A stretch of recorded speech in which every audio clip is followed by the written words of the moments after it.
सबै साथीहरूलाई माघे सङ्क्रान्तिको धेरै शुभकामना। माघे सङ्क्रान्ति पावन दिन हो जब सूर्यदेव धनु राशिबाट निस्केर मकर राशिमा प्रवेश गर्नुहुन्छ। यसलाई उत्तरायणको प्रारम्भ मानिन्छ, अर्थात् देवताहरूको दिन सुरु हुन्छ। शास्त्रहरूमा उल्लेख छ कि यस दिन स्नान, दान, जप र पूजाको विशेष महत्त्व हुन्छ। साथै भनिन्छ माघे सङ्क्रान्तिको कथा सुन्ने मात्रले पनि सूर्यदेव प्रसन्न हुनुहुन्छ। यसले धन, सुख समृद्धिमा वृद्धि हुन्छ, रोग, शोक र बाधाबाट मुक्ति मिल्छ, परिवारमा सुख शान्ति र एकता कायम रहन्छ। प्रिय साथीहरू, कृपया यो कथा अन्तसम्म अवश्य सुन्नुहोस्। यो कथा एउटा यस्तो गाउँको हो जसको नाम शान्तिपुर थियो। नाममा शान्ति भए पनि त्यस गाउँको एउटा घरभित्र माधव र गोपाल, बाबु छोराको हृदयमा वर्षौंदेखि अशान्तिको आँधी पलाइरहेको थियो। शान्तिपुर गङ्गाको किनारमा बसेको सानो हरियो भरियो गाउँ थियो, जहाँको माटो उपजाउ थियो र मानिसहरू सरल र सोझा थिए।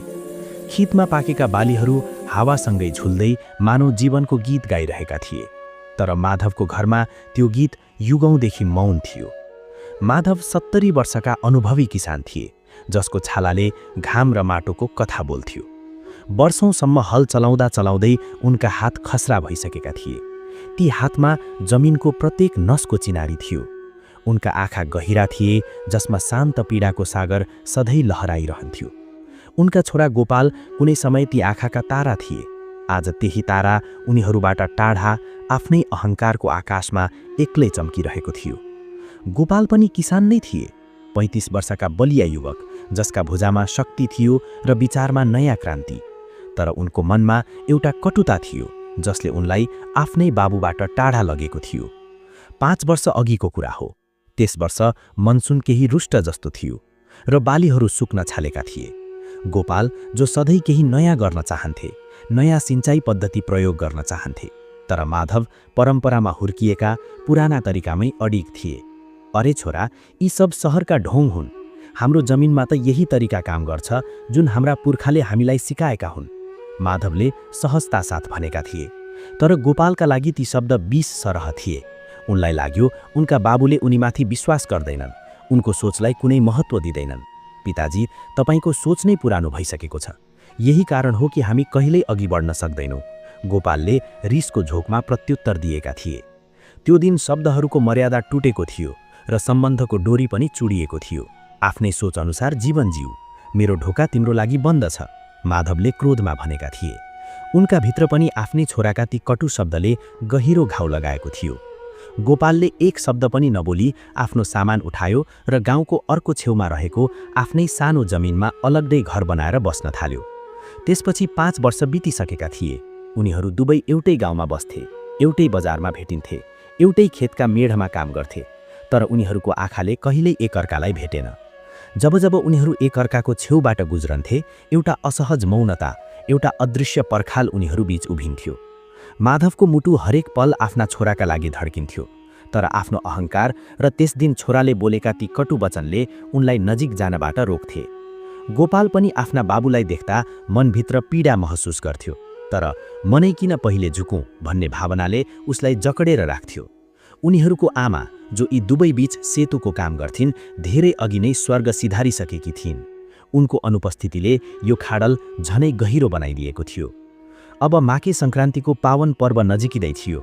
पुरै शान्तिपुरमा उत्सवको माहौल थियो। घर घरमा तिरगुडको सौम्य सुवास फैलिएको थियो। बालबालिका पतंग उडाउन तयारीमा मग्न थिए र महिलाहरू घर लिपपोत गरेर सफा गरिरहेका थिए। यो दिन सूर्यदेव उत्तरायण हुने प्रतीक थियो, जब सूर्य दक्षिणबाट उत्तरतर्फ आफ्नो यात्रा सुरु गर्नुहुन्छ।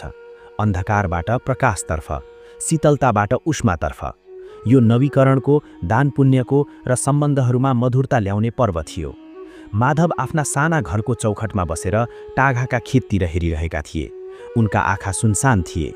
माघे सङ्क्रान्ति आउँथ्यो र जान्थ्यो, तर उनको जीवनमा कुनै उत्तरायण हुँदैनथ्यो।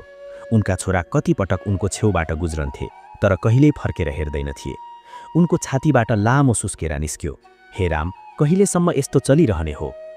उता गोपाल पनि आफ्ना खेतमा काम गर्दै उदास थियो। माघे सङ्क्रान्तिको यो उल्लासले उसलाई झनै खिन्न बनाइरहेको थियो। उसको घरमा कुनै उत्साह थिएन, उसलाई मनाउने कोही पनि थिएनन्।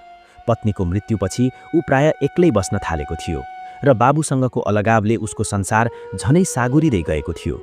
उसलाई बाल्यकाल सम्झना आयो। माघे सङ्क्रान्तिको दिन पिताजी कसरी बिहानै बिहान उसलाई गङ्गामा स्नान गराउन लैजानुहुन्थ्यो। त्यसपछि तिलगुड खुवाउनुहुन्थ्यो र मन्दिर लगेर कथा सुनाउनुहुन्थ्यो। ती दिनहरूमा उनीहरूबीच कति धेरै प्रेम थियो।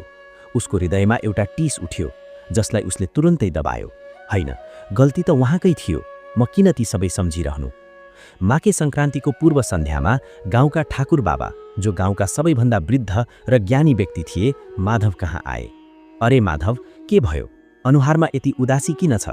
भोलि माघे सङ्क्रान्ति हो, खुसी हौ। माधवले ठाकुर बाबातिर हेरे। उनका आँखामा नमी छलचल्किन थाल्यो। के भनु बाबा, यो माघे सङ्क्रान्तिले पनि अर्को वर्ष त ल्यायो, तर मेरो छोरा र मेरो बीचको दूरी मेटिँदैन। ठाकुर बाबाले उनको काँधमा हात राखे। माधव, सूर्य उत्तरायण हुन्छन्, समय बदलिन्छ। के थाहा, यसपटक सूर्यदेवले तिम्रो जीवनमा पनि प्रकाश ल्याइदेलान्। उनले गहिरो सास लिए। भोलि बिहान मन्दिरमा कथा हुनेछ, गोपाल पनि त आउँछ होला नि। माधवले टाउको झुकाए। थाहा छैन बाबा, ऊ त मेरो अनुहार पनि हेर्न चाहदैन। भोलिपल्ट माघे सङ्क्रान्तिको दिन थियो। कडा जाडो थियो, तर सूर्यदेवका पहिला किरणहरू धरतीमा पर्नासाथ नयाँ स्फूर्ति फैलियो।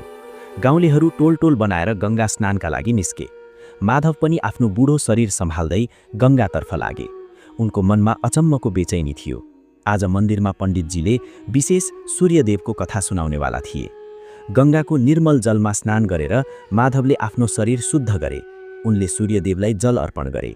ओम सूर्य नमःको जप गर्दै उनका आँखा बन्द थिए र उनका ओठमा एउटै प्रार्थना थियो, हे सूर्यदेव, मेरो र मेरो गोपाल बीचको बर्फ पग्लालिदेऊ। उता गोपाल पनि आफ्नो बानी अनुसार बिहानै उठेर खेततर्फ लाग्यो। तर आज उसका पाइला मन्दिरतर्फ मोडिए। उसलाई थाहा थिएन किन। सायद बाल्यकालका ती सम्झनाहरूले उसलाई तानिरहेका थिए। उसले पनि गङ्गामा डुब्की लगायो, तर कसैसँग केही नबोली। उसका आँखा चारैतिर आफ्ना बाबुलाई खोजिरहेका थिए, तर उनी देखिन सकेनन्। उसलाई लाग्यो सायद पिताजी अहिलेसम्म आइपुगेका छैनन्। भिजेको धोतीमै ऊ मन्दिरतर्फ लाग्यो। मन्दिरमा बिस्तारै भिड जम्मा हुन थालिसकेको थियो। पण्डितजी, जसलाई मानिसहरू ज्ञानी बाबा भन्थे, आफ्नो आसनमा विराजमान भइसकेका थिए। उनले गङ्गाजल छर्केर वातावरणलाई अझ पवित्र बनाए र आफ्नो गम्भीर तर मधुर बाणीमा कथा आरम्भ गरे। माधव मन्दिरको एउटा कुनामा बसेका थिए। उनका आँखाहरू छततर्फ टोलाइरहेका थिए, मानौ ईश्वरसँग कुनै उत्तर खोजिरहेका हुन्। गोपाल पनि आइपुग्यो र भिडको सबैभन्दा पछाडि एउटा खम्बाको सहारामा बसेर बस्यो। उसका आँखाहरू मन्दिरका हरेक अनुहारलाई नियालिरहेका थिए, तर उसले जानी जानी माधवतर्फ हेरेन। उसका आँखामा अझै पनि एउटा अडियल भाव थियो। पण्डितजीले कथा सुरु गरे। आज माघे सङ्क्रान्तिको पावन पर्व हो। आजको दिन सूर्यदेव दक्षिणायनबाट उत्तरायण हुनुहुन्छ। यो केवल दिशाको परिवर्तन मात्र होइन, यो एक गहिरो आध्यात्मिक सन्देश हो मेरा प्रिय भक्तजनहरू। गोपालले उदासीन भावले सुनिरहेको थियो। उसलाई लाग्यो यी त पुराना कुरा हुन्, उसलाई यससँग के मतलब। पण्डितजी अगाडि बोले, सूर्यदेव के गर्नुहुन्छ? उहाँ कुनै भेदभाव नगरी सबैलाई प्रकाश दिनुहुन्छ। उहाँ अन्धकारको नाश गर्नुहुन्छ, जीवनलाई ऊर्जा दिनुहुन्छ, वनस्पतिहरूलाई पोषण दिनुहुन्छ। उहाँ कसैसँग सोध्नुहुन्न, तिमी धनी हौ कि गरिब, ब्राह्मण हौ कि शूद्र, मेरा मित्र हौ कि मेरा शत्रु। उहाँको प्रकाश त सबैमाथि समान रूपमा पर्छ। यी शब्द गोपालका कानमा परे। बिना कुनै भेदभाव उसलाई आफ्ना बाबुको सम्झना आयो। के उनका बाबुले पनि उसँग कुनै भेदभाव गरेका थिए? होइन, सायद होइन, केवल आफ्नै पुरानो सोचमा अडिएका थिए। जब सूर्य उत्तरायण हुन्छन् तब उहाँ शीतलतालाई पछाडि छोडेर उष्मातर्फ बढ्नुहुन्छ। यसले हामीलाई सिकाउँछ कि जीवनमा कहिलेकाहीँ हामीले पनि आफ्ना शीतल अर्थात् चिसिएका सम्बन्धहरूलाई न्यानोपन दिनुपर्छ। हामीले आफ्नो मनको दक्षिणायन सोच, जहाँ हामी केवल आफ्नै सुख दुःख मात्रै हेर्छौँ, त्यसलाई छोडेर उत्तरायण हुनुपर्छ, जहाँ हामी अरूको खुसी र अरूको पीडालाई पनि बुझ्न सक्छौँ। पण्डितजीको बाणीमा गहिरो भाव थियो। माधवका आँखामा आँसु झरिसकेका थिए। उनी मनमा नै प्रार्थना गर्न थाले, कि मेरो गोपालले पनि यी सबै सुनिरहेको होला, बुझिरहेको होला। गोपालको मनभित्र एउटा बेचैनी उठ्न थाल्यो। पण्डितजीका ती शब्दहरू तीर झैँ उसका हृदयमा गढिरहेका थिए। उसलाई बाल्यकालको सम्झना आयो, जब उसका बाबुले उसलाई काँधमा बोकाएर सारा गाउँ घुमाउनुहुन्थ्यो। एकपटक ऊ बिरामी परेको बेला माधवले रातभर जागराम बसेर उसको सेवा गरेका थिए। ती दिनहरूमा त कुनै भेदभाव थिएन। पण्डितजीले आफ्नो कथा अगाडि बढाए। यो उत्तरायणले हामीलाई त्याग सिकाउँछ। सूर्यदेव कुनै आशा नगरी आफ्नो सम्पूर्णता अर्पण गर्नुहुन्छ। सम्बन्धहरूमा पनि हामीले यही त्याग अपनाउनुपर्छ। अहङ्कार, क्रोध र ईर्ष्या यी सबै हाम्रो मनका अन्धकार हुन्। जसरी सूर्यले अन्धकार मेटाउनुहुन्छ, त्यसै गरी हामीले पनि आफ्नो अहङ्कारको रात त्यागेर क्षमाको सूर्योदयतर्फ अघि बढ्नुपर्छ। अहङ्कार, यो शब्द गोपालको मनमा गुन्जायमान भयो। के यो सत्य थिएन? उसलाई आफ्नै अहङ्कारले नै बाबु कहाँ जानबाट रोकेको थियो। उसले सोचिरहेको थियो, म किन झुकौँ?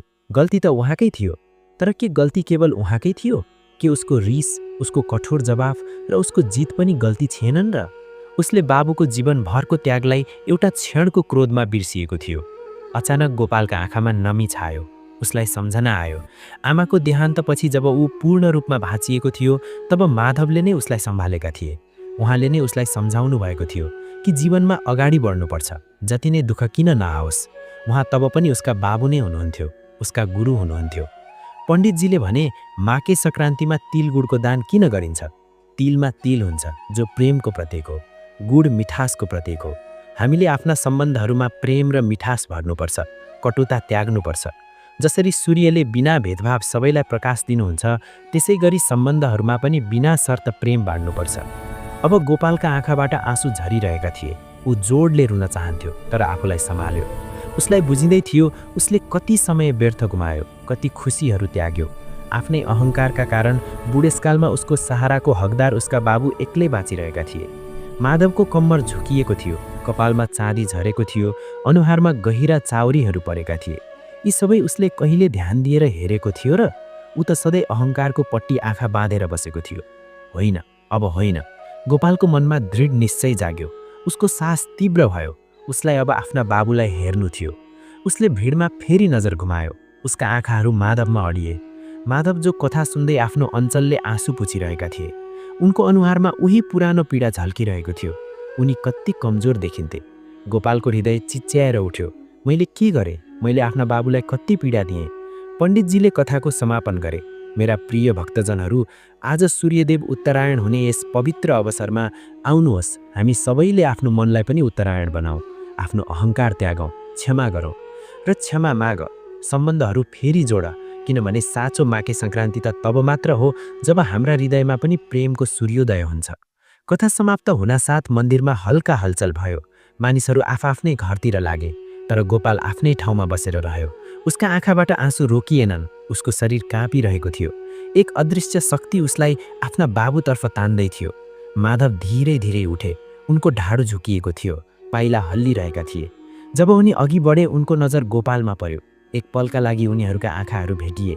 माधवका आँखामा शताब्दीौँदेखि प्रतीक्षा थियो र अब हल्का आशाको झिल्को पनि देख्न थालेको थियो। तर उनी केही बोल्न सकेनन्, बस हेरिरहे। गोपालले लामो सास लियो। आफ्ना आँसुलाई सम्हाल्दै आफ्नो ठाउँबाट उठ्यो। उसको भित्रको अहङ्कार पग्लिसकेको थियो, जसरी बरफ सूर्यको किरणमा पग्लिन्छ। उसका आँखा राता थिए, तर अब त्यहाँ कुनै कटुता थिएन, केवल पश्चाताप र प्रेम थियो। गोपाल धीरै धीरै आफ्ना बाबुतर्फ बढ्यो। उसका पाइला भारी थिए, तर हृदय हल्का हुँदै गइरहेको थियो। मन्दिरमा केही मानिसहरू अझै उपस्थित थिए, जसले गोपाललाई आफ्ना बाबुतर्फ बढ्दै गरेको देखे। गाउँका केही वृद्ध व्यक्तिहरूका आँखामा पनि नमी आइसकेको थियो। उनीहरूले बुझिरहेका थिए कि यी पिता छोरी बीच के भएको थियो। जस्तै गोपाल माधवको नजिक पुगे, ऊ केही सोच्ने बुझ्ने नगरी एक शब्द पनि नबोली उनीहरूको खुट्टामा ढल्कियो। पिताजी, बस यही एउटा शब्द उसको मुखबाट निस्कियो र ऊ उनीहरूको खुट्टामा अङ्गालो हालेर फुट फुट गरेर रोयो। उसका आँसुहरूले माधवका वृद्ध खुरुद्रा खुट्टाहरू भिजाइदिए। माधव अचम्मित भए। उनले कहिले सपनामा पनि सोच्न सकेका थिएनन् कि यो दिन आउनेछ। उनका हात काँप्न थाले। उनले गोपाललाई उठाउन खोजे, तर गोपाल उठेन। ऊ बस रोइरहेको थियो। मलाई माफ गर्नुहोस् पिताजी, मैले ठुलो गल्ती गरेँ। मेरो अहङ्कारले मेरो आँखामा पट्टी बाँधेको थियो। तपाईँ त सूर्यदेव झैँ सधैँ मलाई प्रकाश दिनुहुन्थ्यो। अज्ञानी माधवका आँखाबाट पनि आँसुको धारा बग्यो। उनले गोपाललाई कडा अङ्गालोमा समाए। ऊ आफ्नो छोरालाई छातीमा च्याप्पेर रोइरहे। वर्षौंको पीडा, वर्षौंको दुःख, वर्षौंको प्रतीक्षा, यी सबै ती आँसुमा धुलो झैँ हराए। अरे छोराछोरी, मेरो गोपाल, मेरो लाल, उठ। कुनै पनि बाबु आफ्नो छोरासँग रिसाउँदैनन्। म कहिलेदेखि यो पलको प्रतीक्षा गरिरहेको थिएँ। दुवैको मिलन देखेर मन्दिरमा उपस्थित सबैका आँखा नम भए। केही महिलाहरू आफ्ना सारीको पल्लुले आँसु पुछिरहेका थिए। ज्ञानी बाबाले गहिरो सास लिए र हात जोडेर प्रार्थना गरे। आज साँच्चै माघे सङ्क्रान्ति भएको छ। आज दुई हृदयहरूको उत्तरायण भएको छ। माधवले गोपालको अनुहार आफ्ना हातमा लिए। आऊ छोराछोरी, घर जाउँ। आज मेरो घरमा फेरि तिलगुड बन्नेछ। आज माघे सङ्क्रान्तिको वास्तविक उत्सव हो। दुवै पिता छोरा काँधसँग काँध मिलाउँदै मन्दिरबाट बाहिर निस्किए। सूर्यदेवका किरणहरू उनीहरूको अनुहारमा पर्दै थिए, मानव आशीर्वाद दिँदैछन्। गाउँलेहरू उनीहरूतर्फ हेर्दै थिए। अब उनीहरूको आँखामा उदासी थिएन, केवल गहिरो खुसी थियो। त्यो दिन शान्तिपुर गाउँमा नयाँ रौनक फैलियो। माधवको घरमा वर्षौँपछि चुलो बलियो र तिलगुडको सौँधी सुवास फेरि वातावरणमा फैलियो। गोपाल आफ्ना बाबुको छेउ बसेर तिलगुड खायो र त्यस स्वादमा आफ्नो बाल्यकालको सम्पूर्ण मिठास भेट्यो। माधवले आफ्नो छोराको टाउटोमा हात फेराए र उनका आँखामा अब केवल प्रेम र सन्तुष्टि झल्कन थाल्यो। त्यो दिनदेखि माधव र गोपाल फेरि कहिले अलग भएनन्। गोपालले आफ्ना बाबुको अनुभव र आफ्ना नयाँ विचारहरूलाई मिलाएर खेतीमा नयाँ आयाम स्थापना गर्यो। उसले आफ्ना बाबुबाट सिक्यो, अनुभव पनि नवाचार जत्तिकै महत्त्वपूर्ण छ। र माधवले आफ्नो छोराबाट सिके कि परिवर्तनलाई स्वीकार गर्नु पनि जीवनको एउटा हिस्सा हो। शान्तिपुरका मानिसहरू भन्थे त्यो माघे सङ्क्रान्तिमा केवल सूर्य मात्र उत्तरायण भएको थिएन, माधव र गोपालका हृदयमा पनि प्रेम र क्षमाको सूर्योदय भएको थियो। यो कथा आज पनि शान्तिपुरमा सुनाइन्छ र हामीलाई सिकाउँछ कि अहङ्कार छोडेर सम्बन्धहरूमा अगाडि बढ्नु नै जीवनको साँचो प्रकाश हो। किनभने सम्बन्धहरूको न्यानोपनले हामीलाई सबै चिसोपनबाट जोगाउन सक्छ र क्षमाको शक्तिभन्दा ठुलो कुनै दान छैन। प्रिय साथीहरू, यस भिडियोमा माघे सङ्क्रान्तिको पावन व्रत कथा यहीँ समाप्त हुन्छ। हामी कामना गर्छौँ कि भगवान सूर्यदेवको कृपा तपाईँ सबैमा सदैव बनिरहोस्। जय सूर्यदेव, जय हो जगतपिता। ओम।